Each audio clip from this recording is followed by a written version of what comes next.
Σήμερα θα κάνουμε μια εις βάθος ανάλυση σε ένα θέμα που συνδυάζει το διάστημα με την άσφαλτο. Ένας πολύ εύστοχος συνδυασμός. Το θέμα μας είναι το ευρωπαϊκό πρόγραμμα Harmonia. Θα δούμε πώς, με τη βοήθεια δορυφόρων, προσπαθεί να θωρακίσει τον Πειραιά απέναντι στην κλιματική αλλαγή. Και οι πηγές που έχουμε είναι πολύπλευρες, από τεχνικές εκθέσεις μέχρι πιο απλές παρουσιάσεις. Ακριβώς. Η αποστολή μας λοιπόν είναι να αποκωδικοποιήσουμε αυτή την τεχνολογία. Να καταλάβουμε τι σημαίνει όλο αυτό για τους ανθρώπους που ζουν σε μια από τις πιο πυκνοκατοικημένες πόλεις της Ευρώπης. Ας ξεκινήσουμε από την καρδιά του προβλήματος. Ο Πειραιάς δέχεται αυτό που οι πηγές ονομάζουν διπλή πίεση. Από τη μία, η ίδια του η δομή, του τσιμέντο, η έλλειψη πρασίνου. Και από την άλλη, η κλιματική κρίση που εντείνεται. Οπότε το Harmonia δεν είναι απλά ένα ερευνητικό πρόγραμμα. Είναι, κατά κάποιο τρόπο, μια ψηφιακή εργαλειοθήκη για την επιβίωση της πόλης. Και ξέρεις, αυτό που κάνει την περίπτωση του Πειραιά τόσο κρίσιμη και το τονίζουν όλες οι πηγές, είναι ότι επιλέχθηκε ως μία από τις 4 ευρωπαϊκές πόλεις πιλότους. Τι σημαίνει αυτό πρακτικά?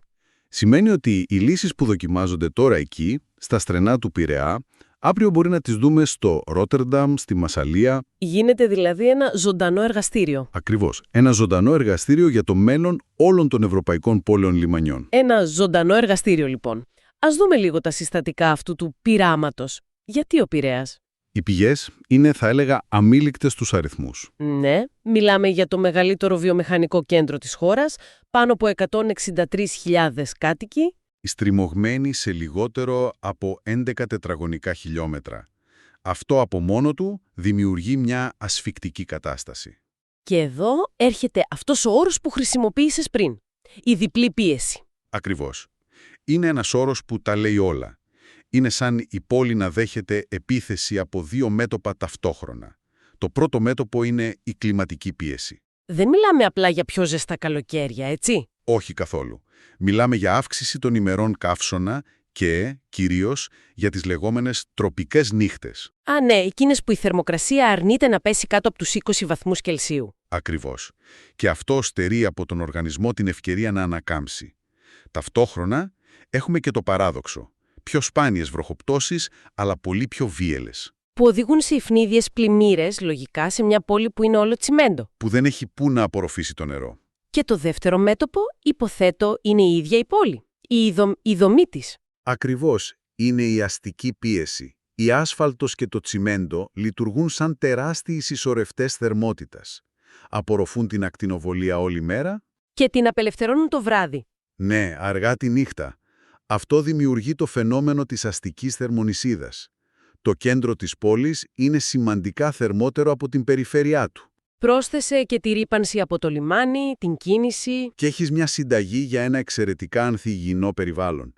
Η ίδια η δομή της πόλης δηλαδή λειτουργεί ως πολλαπλασιαστής. Κάτι που μου έκανε τρομερή εντύπωση στις παρουσιάσεις είναι μια συγκεκριμένη μέτρηση.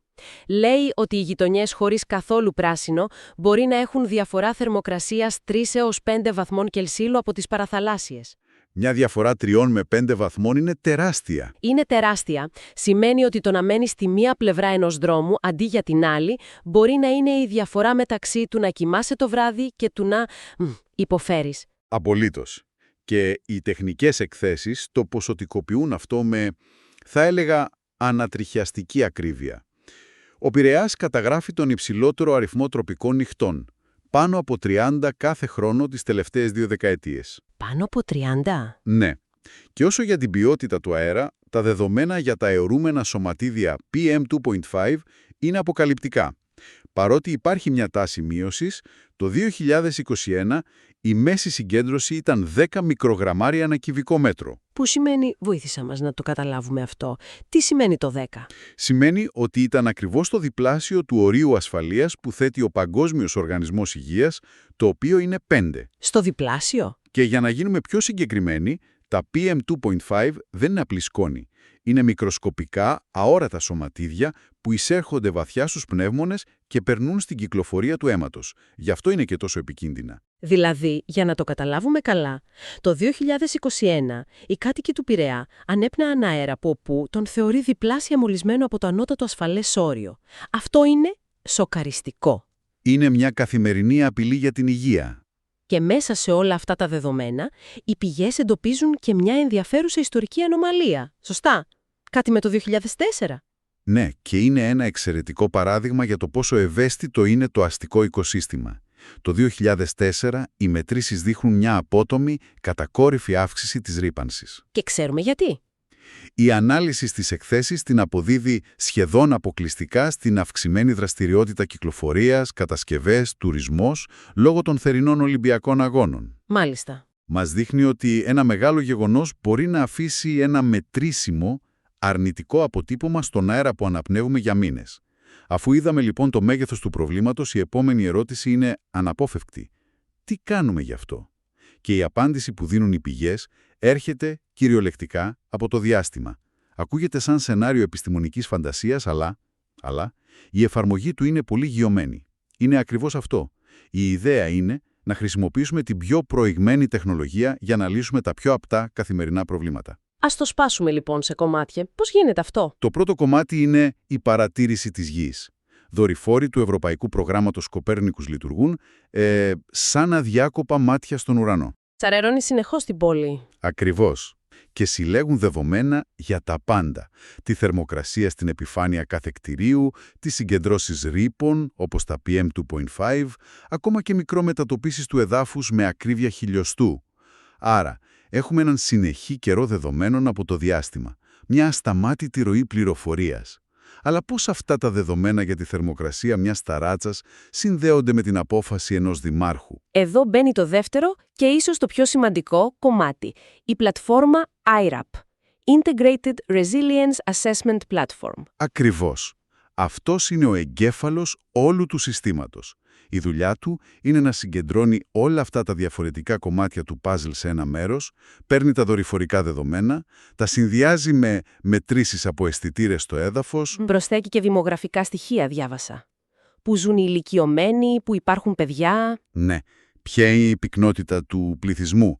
Και τα ενσωματώνει με πολεοδομικά δεδομένα, όπως το ύψος και ο όγκος των κτηρίων. Και μόλις τα έχει όλα αυτά μαζί, τι τα κάνει?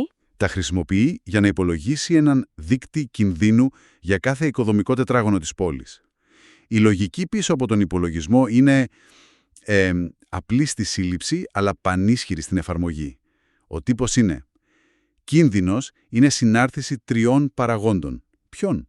Του ίδιου του φυσικού κινδύνου, hazard, της έκθεσης σε αυτόν, exposure, και της τροτότητας, vulnerability.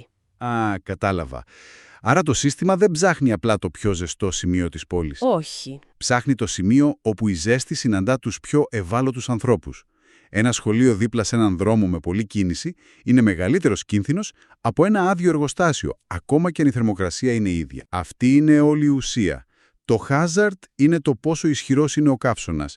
Το exposure είναι πόσοι άνθρωποι ή πόσες κρίσιμες υποδομές, νοσοκομεία, σχολεία βρίσκονται εκεί. Και η vulnerability, η τροτότητα, είναι το πόσο ανθεκτική είναι αυτή η κοινότητα. Μια γειτονιά με πολλά παλιά κτίρια και υψηλό ποσοστό ηλικιωμένων έχει τεράστια τροτότητα. Συνδυάζοντας αυτά τα τρία, η πόλη αποκτά έναν λεπτομερή χάρτη των πραγματικών της κόκκινων ζωνών. Και εδώ φτάνουμε στο πιο κρίσιμο σημείο. Έχουμε έναν χάρτη με κόκκινες ζώνες, έναν δείκτη κινδύνου, αλλά ένας αριθμός από μόνος του δεν φυτεύει ένα δέντρο. Πώς μετατρέπεται αυτή η γνώση σε πράξη? Εδώ ακριβώς μπαίνει στο παιχνίδι το τρίτο τεχνολογικό επίπεδο, το σύστημα υποστήριξης αποφάσεων, η DSS. Είναι το εργαλείο που μεταφράζει την ανάλυση σε προτάσεις για δράση. Οι πηγές περιγράφουν 3 διαφορετικά τέτοια συστήματα, σωστά? Ναι, που αναπτύχθηκαν για το Χαρμόνια. Το πρώτο είναι ένα γενικό εργαλείο που εντοπίζει τις ευάλωτες περιοχές και προτείνει ευρύτερες πολιτικές. Και τα άλλα 2, υποθέτω, γίνονται πιο συγκεκριμένα. Πολύ πιο συγκεκριμένα. Το δεύτερο είναι το DSS πολεοδομικού σχεδιασμού. Αυτό μιλάει απευθείας στους μηχανικούς και τους πολεοδόμους. Περιέχει δηλαδή συγκεκριμένες λύσεις. Περιέχει έναν κατάλογο με 42 διαφορετικές απτές παρεμβάσεις, από πράσινες στέγες μέχρι ειδικά υλικά. Ένας έξυπνος αλγόριθμος αναλύει κάθε τετράγωνο και προτείνει τις βέλτιστες λύσεις, υπολογίζοντας κόστος, απόδοση, τα πάντα. Περίμενε, δηλαδή είναι σαν να δίνει μια εξατομικευμένη συνταγή για κάθε γειτονιά. σε αυτό το κτίριο βάλε πράσινη στέγη, σε αυτόν τον δρόμο χρησιμοποίησε ψυχρά υλικά. Αυτό ακριβώς. Είναι εντυπωσιακό το πόσο στοχευμένο μπορεί να γίνει. Αλλά οι πηγές λένε ότι πάει ένα βήμα παραπέρα και συνδέει όλα αυτά με την υγεία μας. Πώς γίνεται αυτό? Αυτό είναι το τρίτο και πιο καινοτόμο εργαλείο. Το DSS αστικής υγείας και ευεξίας. Αυτό το σύστημα παίρνει τα δεδομένα για τη ρύπανση και τη ζέστη και τα συνδέει με δεδομένα από νοσοκομεία. Ακριβώς, με ιστορικά δεδομένα εισαγωγών. Και χρησιμοποιώντας μηχανική μάθηση μπορεί να προβλέψει τις πιθανές εβδομαδιαίες εισαγωγές στα επίγοντα για αναπνευστικά και καρδιολογικά προβλήματα. Λειτουργεί δηλαδή σαν ένα σύστημα έγκαιρης προειδοποίησης για το σύστημα υγείας. Ακριβώς.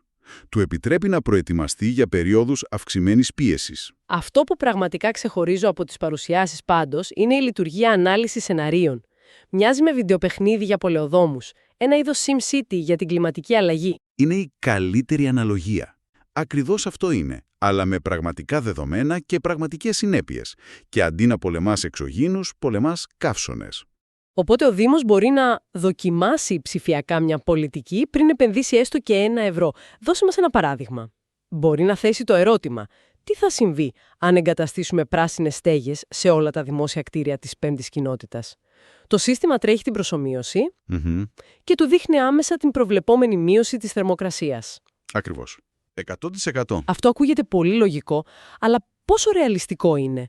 Έχει ένας Δήμος τους πόρους να εφαρμόσει 42 λύσεις σε κάθε τετράγωνο? Αυτή είναι μια εξαιρετική ερώτηση. Το σύστημα την λαμβάνει υπόψη. Γι' αυτό ακριβώς ο αλγόριθμος συνυπολογίζει και το κόστος. Δεν προτείνει απλά το καλύτερο, αλλά το πιο αποδοτικό. Ακριβώς. Την πιο αποδοτική λύση από άποψη κόστους-οφέλους. Στόχος δεν είναι να εφαρμοστούν όλες οι λύσεις παντού, αλλά να επιλεγεί ο βέλτιστος συνδυασμός για κάθε περιοχή, ανάλογα με τον προϋπολογισμό. Κάπου η λύση είναι ένα πάρκο τσέπης, κάπου αλλού ένα ψυχρό πεζοδρόμιο. Ας το κάνουμε λοιπόν ακόμα πιο χειροπιαστό. Τι σημαίνουν όλα αυτά για την καθημερινότητα των κατοίκων? Ποιες είναι μερικές από αυτές τις λύσεις που προτείνονται? Οι προτάσεις ομαδοποιούνται σε 3 μεγάλες κατηγορίες. Η πρώτη, και ίσως η πιο δημοφιλής, είναι οι λύσεις βασισμένες στη φύση. Nature-based solutions. Πράσινες στέγες, κάθετοι κήποι. Ναι, που λειτουργούν σαν φυσική μόνωση. Και φυσικά η δημιουργία περισσότερων πάρκων τσέπης, μικρών οάσεων πρασίνου μέσα στην πόλη. Και η δεύτερη κατηγορία Είναι τα έξυπνα υλικά. Εδώ, οι πηγές δίνουν τεράστια έμφαση στα λεγόμενα ψυχρά υλικά για δρόμους και πλατείες. αυτά που αντανακλούν την ακτινοβολία. Ακριβώς. Την διώχνουν αντί να την απορροφούν, μειώνοντας δραστικά τη θερμοκρασία της επιφάνειας. Και η τρίτη κατηγορία είναι οι πολιτικές, σωστά? Ναι, που είναι εξίσου σημαντικές. Από κίνητρα για ενεργειακή αναβάθμιση κτηρίων μέχρι προώθηση των ηλεκτρικών μέσων μαζικής μεταφοράς. Στοχεύουν απευθείας στη μείωση της ρύπανσης. Και εδώ η τεχνολογία κάνει κάτι πολύ έξυπνο. Αντί να βασίζεται μόνο στους δορυφόρους, ρωτάει και τους ίδιους τους κατοίκους. Ουσιαστικά μετατρέπει τους πολίτες σε ανθρώπινους αισθητήρες. Οι πηγές το ονομάζουν οι πολίτες ως παρατηρητήρια.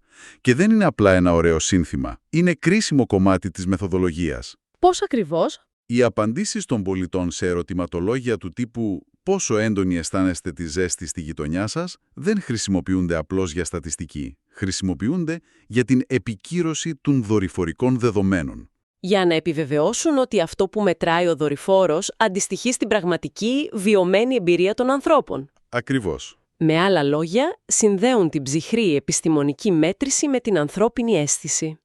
Ένας δορυφόρος μπορεί να μετρήσει τη θερμοκρασία με ακρίβεια, αλλά δεν μπορεί να μετρήσει τη δυσφορία. Ακριβώς. Και αυτή η σύνδεση κάνει τις λύσεις πιο στοχευμένες. Οι σύγχρονες πόλεις, λοιπόν, βρίσκονται αντιμέτωπες με μια πραγματικότητα που καίει. Κυριολεκτικά. Καύσωνες, ρύπανση, ακραία καιρικά φαινόμενα. Ένα φιλόδοξο ευρωπαϊκό ερευνητικό έργο, το Harmonia. Εφαρμόστηκε πιλωτικά στον Πειραιά και ο στόχος του είναι να χρησιμοποιήσει την τεχνολογία για να θωρακίσει την πόλη. Και την υγεία των κατοίκων της φυσικά. Ακριβώς.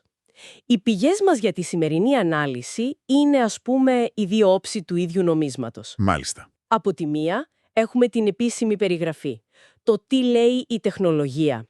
Και από την άλλη κάτι πολύ πιο άμεσο. Αυθεντικές μαρτυρίες πολιτών και τοπικών συμβούλων από τις γειτονιές του Πειραιά. Το τι λέει η πραγματικότητα δηλαδή. Ονομάζομαι Ανδρέας Γιώργος. κοινοτικός σύμβουλος κοινοτικός έχει 3 κατηγορίες. Τη θερμονησίδα, τον ποιοτικό αέρα και τις πλημμύρες που αφορούν, θα έλεγα, γνωρίζοντας και τις 5 κοινότητες, πολύ σε πιο υψηλό δείκτη αφορούν και οι 3 εμάς, ΜΕΙΤΑ, την κοινότητά μας. Πυκνάδα Όλγα, ένα ολοκληρωμένο πρόγραμμα με πολλές πληροφορίες. Ελπίζουμε ότι ο Δήμος θα το αξιοποιήσει όπως πρέπει και θα βοηθήσει στην καθημερινότητά μας και σε όλα τα επίπεδα κλιματικής αλλαγής και κινδύνων που μπορεί να έχει κάθε κοινότητα. Άννα Βίχου, ευχαριστούμε για την παρουσίαση του προγράμματος. Ήταν πολύ ενδιαφέρον το πρόγραμμα που μας παρουσιάσατε και πολύ πρακτικό, μπορεί να βοηθήσει πάρα πολύ.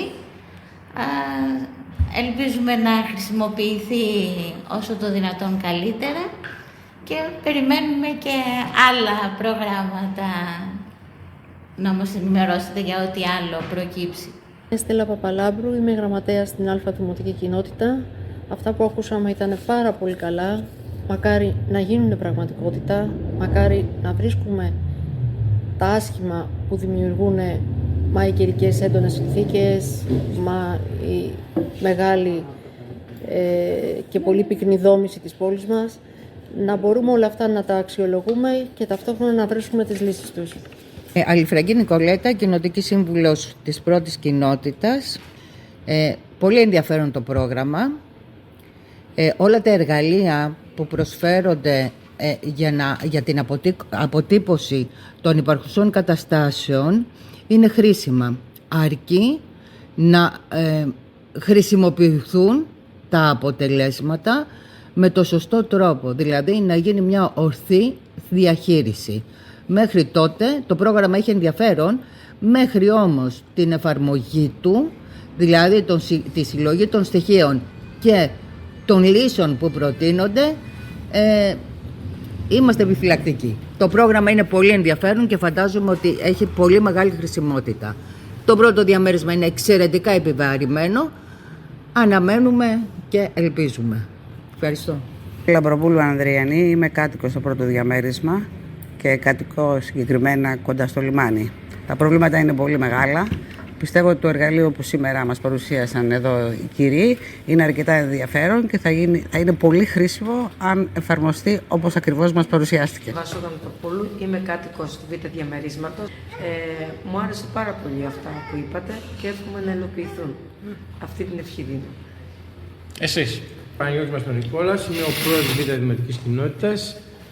Ένα καταπληκτικό πρόγραμμα, το οποίο κατά σύμπτωση το κουβεντιάζαμε και στα 2 τελευταία συμβούλια με τους συμβούλους, χωρίς να ξέρουμε καν ότι υπάρχει. Δηλαδή, μακάρι να είχατε έρθει πριν από 1 μήνα να το λέγαμε. Δηλαδή, πραγματικά ήσασταν μέσα στο μυαλό μας σε πολλά πράγματα που έχουμε κουβεντιάσει. Μακάρι να γίνει κάτι και για το μέλλον, να ανοιχτούν, να μπορέσουμε να κάνουμε πράγματα ουσιαστικά και πραγματικά, γιατί είμαστε η πρώτη γραμμή επικοινωνίας με τον απλό πολίτη. Μακρύς Χρήστος, είμαι και εγώ κοινοτικός σύμβουλος. Η παρουσίαση που μας έγινε για το πρόγραμμα αυτό ήταν πάρα πολύ ωραία, πολύ επικοδομητική και είναι ένα πρόγραμμα που ανοίγει πόρτες στα σύνορα για να βγούμε έξω από αυτά και να κάνουμε δράσεις που θα είναι ωφέλιμες για το Δήμο, για την δική μας τη ζωή που ζούμε ως δημότες μέσα σε αυτό το Δήμο και επίσης να αλλάξουμε τη ζωή μας προς το καλύτερο. Γιατί χρειάζονται τέτοιες δράσεις που ο κάθε άνθρωπος θα τις οικειοποιηθεί ώστε να πει κάτι έκανα εγώ για τον εαυτό μου και τους άλλους. Στο Νέο Φάληρο, ο κοινοτικός σύμβουλος δεν έμεινε στην κριτική. Όχι, ήταν πολύ πρακτικός. Είπε, να κάνουμε την εισήγηση η οποία θα είναι εφικτή, να μην χάνει χρόνο ο Δήμος. Ζητούσε άμεσα εφαρμόσιμα βήματα. Μάλιστα. Και μετά ήταν η αντίδραση του Προέδρου της δεύτερης κοινότητας, του Παναγιώτη Αντωνικόλα. Α, ναι, αυτή ήταν χαρακτηριστική. Η φράση του ήταν απίστευτα αποκαλυπτική. Είπε ότι στα συμβούλια τους συζητούσαν ακριβώς τα ίδια θέματα, για τη ζέστη, τη ρύπανση, την έλλειψη πρασίνου, χωρίς να ξέρουν για το χαρμόνια. Και όταν είδαν την παρουσίαση, ένιωσαν σαν οι ομιλητές να ήταν μέσα στο μυαλό μας. Αυτό δείχνει μια απόλυτη ταύτιση. Άρα, τι μας λέει αυτό για την πραγματική αξία του Harmonia, από τη δική τους οπτική? Για αυτούς, η αξία δεν είναι ότι ανακαλύπτει νέα προβλήματα. Είναι κάτι άλλο. Είναι κάτι πολύ πιο σημαντικό. Η αξία του δεν είναι η ανακάλυψη, είναι η τεκμηρίωση. Α, ωραία διάκριση. Τα προβλήματα τα γνωρίζουν από πρώτο χέρι, τα ζουν κάθε μέρα. Αυτό που τους δίνει το Harmonia είναι αδιάσυστα επιστημονικά δεδομένα. Λοιπόν, για να συνοψίσουμε, το Harmonia δεν είναι απλώς ένα ακόμα τεχνολογικό project. Είναι μια νέα φιλοσοφία για τη διαχείριση των πόλεων. Μια φιλοσοφία που συνδυάζει δεδομένα υψηλής τεχνολογίας, έξυπνους αλγόριθμους, αλλά και την τοπική γνώση και την εμπειρία των κατοίκων. Ακριβώς. Και αυτό μας φέρνει σε μια τελική, κρίσιμη σκέψη. Οι πηγές είναι σαφείς ως προς τους μακροπρόθεσμους στόχους του Πειραιά. Μείωση εκπομπών κατά 40% μέχρι το 2030 και κλιματική ουδετερότητα μέχρι το 2050. Το Harmonia παρέχει έναν απίστευτα λεπτομερή οδικό χάρτη. Και ποια είναι η σκέψη που μένει για προβληματισμό? Ενώ αυτά τα ψηφιακά εργαλεία είναι εξαιρετικά ισχυρά, αναδεικνύουν ένα θεμελιώδες, σχεδόν φιλοσοφικό ερώτημα πώς μια δημοτική αρχή εξισορροπεί την ανάγκη για αυτές τις μεγάλης κλίμακας τεχνολογικές παρεμβάσεις με τις άμεσες καθημερινές ανάγκες των κοινωνίτων που ζουν ήδη μέσα σε αυτές τις κόκκινες ζώνες. Με άλλα λόγια, η πρόκληση που ακολουθεί μετά τα δεδομένα είναι να διασφαλίσουμε ότι η τεχνολογία δεν παράγει απλώς λύσεις που είναι αποτελεσματικές, αλλά και λύσεις που είναι δίκαιες, συμπεριληπτικές και τελικά κοινωνικά αποδεκτές από τους ανθρώπους για τους οποίους σχεδιάζονται.